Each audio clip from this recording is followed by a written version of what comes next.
et bienvenue sur ma chaîne Gecko Street. Bon, comme sur mes anciennes vidéos, je vous avais promis de faire une vidéo sur le serpent qui allait dans ce terrarium qu'on a tous vu ensemble, tuto par tuto pour la confection entièrement de A à Z. Voici le serpent en question. Bon, en ce moment il est en mue. Voilà, pas très joli, je ne sais pas si vous le voyez.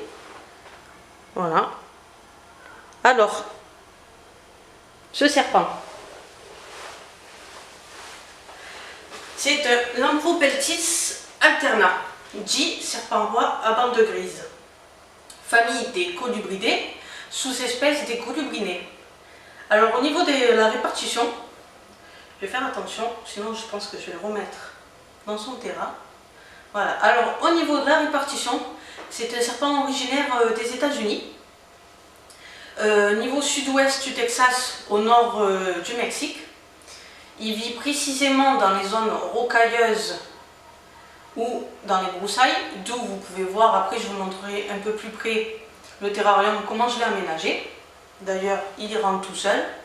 C'est un serpent plutôt discret, donc ça va, il n'y a pas de souci à se faire. Alors niveau biologie, c'est une couleuvre, je préfère regarder où il va. C'est une couleuvre de taille modeste. Il commence de 0,80 cm à 1,30 m maximum. La taille moyenne en temps général, ça fait 90 cm. Moi, je ne sais plus combien il mesure. Je l'ai mesuré une fois qu'il aura fini sa mue. Je vous mettrai ça dans un petit commentaire pour vous dire combien il mesure. Donc, moi, c'est la phase blérie, comme je vous ai dit déjà.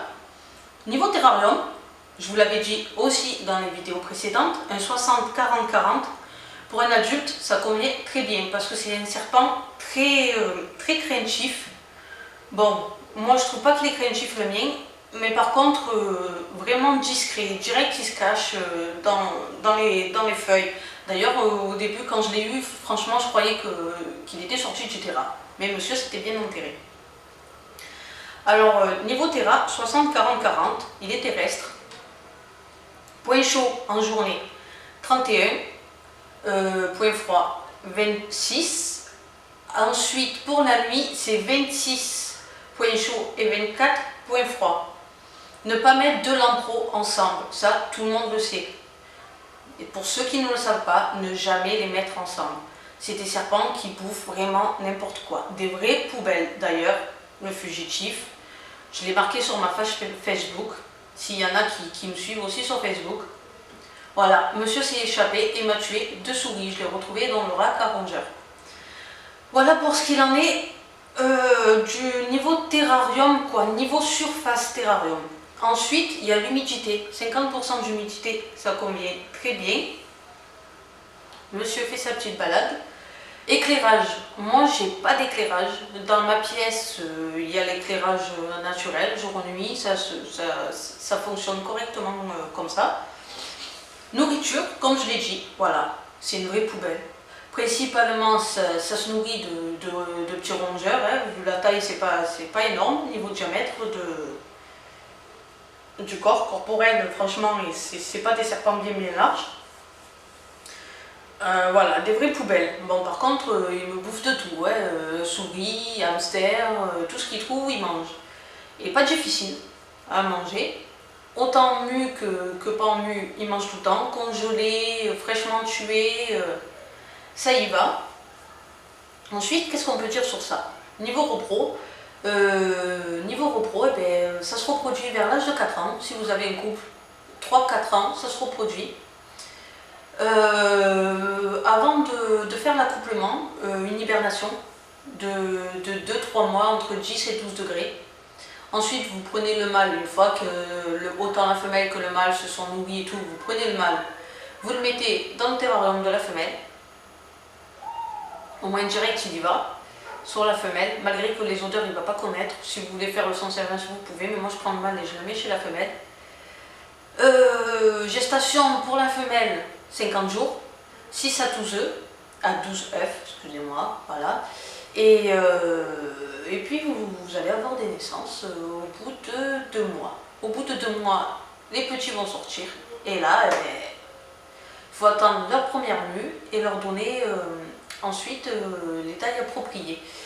certains ne vont pas manger. À ce qui paraît, moi je n'ai jamais eu de naissance niveau Lampropeltis. Les petits sont très durs à faire démarrer. Je mens. J'ai eu des Lampropeltis, mais pas cette espèce-là. Sont durs à démarrer, donc obligé gavage. J'espère pas pour vous si un jour ça vous arrive. Voilà, voilà. Moi je pense que vous en savez un petit peu plus, parce qu'on en saura toujours beaucoup plus si on va sur internet, qu'on lit et tout. Minimum, au moins je voulais pas faire une vidéo qui soit trop longue, soit trop barbant. Voilà, je vous ai dit les points principaux vraiment assez vite. Je vais vous montrer de plus proche que le terrarium donne, puisque on avait fait ça ensemble dans les anciennes vidéos. Au moins vous voyez ce que ça donne vraiment.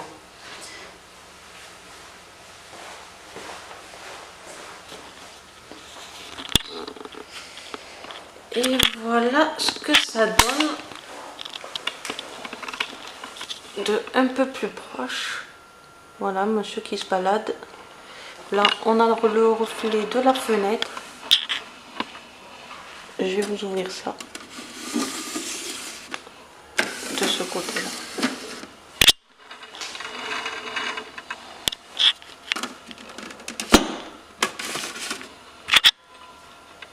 Voilà, j'ai mis une plante naturelle. Il est vraiment pas beau quand il est en mue. Voilà. Après, vous pouvez voir, hop, les petites feuilles qu'on avait désinfectées aussi. Voilà.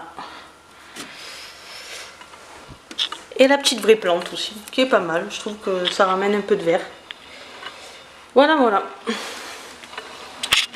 Et bien, à la fin de cette vidéo, je vous mettrai quelques photos du serpent dans le terrain quand il n'est pas en mue. Au moins, comme ça, je vous dirai combien il mesure. Et j'espère que cette vidéo assez courte, mais avec les points principaux, vous aura plu. Ciao, ciao!